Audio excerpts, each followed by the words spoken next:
السلام عليكم صاحبي waxaan idin hayaa arrin cusub habeen kasta shanta qof ugu horeysa kommentiga sheekooyinka magacyadooda ayaan soo qaadan doonaa insha Allah waxaan ku jiray riyo aan ku tilmaami kara riyada iigu xumeyd waan abidi lahaa waxaan ku dhex jiray gurigeyga weliba sariirta ayaan saarnaa hurdo ayaan ka soo kacay waxa aana fadhiistay sariirta korkeeda waxa aana maqlay hal mar shaqo weyn oo ka timaaday hoos waxaan aaday hoos mugdiga anigu aan wax leeda daarin meeshaan u malaynay inuu ka imaanayo codka waxaan ku jiray biyaanada dhexe oo mana korin mana hooseyn loo waxay ishigiisa inaan hoos aado waana aaday anigoo filaya codkuu soo dhowaanayaa aan waan maqlayaa laakiin sidii uu marka hore ahaa ayuu ahaa markan waxaa u noqonayay kor jikada laakiin waxaa la yaabay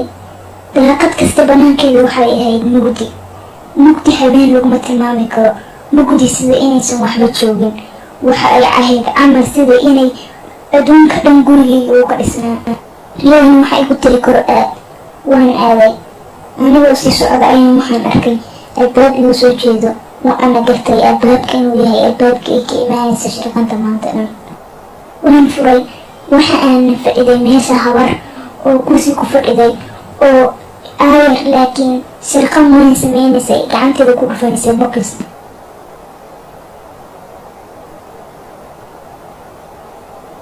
waxaan isku dayay aayar inaan gadaal uga baxo laakiin islaanta way soo jeesatay gacmaheedana kor ayay igu soo qaaday waa ayna igu soo booday hal mar ayay isoo weeraray iyada dhan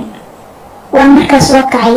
waxaan islahaa waa riixun oo keliya laakiin marka aan maqlay shirqantii aan riyada ku maqlayay maskaxeeda dhan ayaa rugmatay hoos markaan u sii socday waxaana arkay albaabka inuu yahay oo albaabka iridda ay ka imaanayso mindi ayaan soo qaatay geeskiisana waan fadhiistay anigoo sugayo in albaabka mar labaad wax lagu dhufto inaan dagaalamana diyaar aynu ahaa waxaan fadhiyey daqiiqad ku dhowaad meeshaas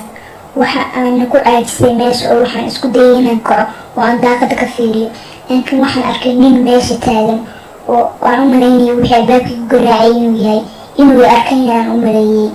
markii hore ayuu ka dhaqaaqay waxaana u maleeyay inuu arkak wixii albaabkayga lagu garaacayana ma aysan ahayn waxa lagu raba in qofka guriga le lagu soo jiito waxay ahayd wax ah sida guriga in la dhaco oo keliya la rabo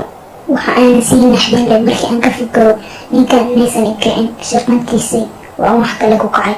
waa ku mahadsantahay daawashada haddii aad ka heshay like saar channelkana ilaahu inaad subscribe saartid oo aad beel ka furatid waa mahadsantahay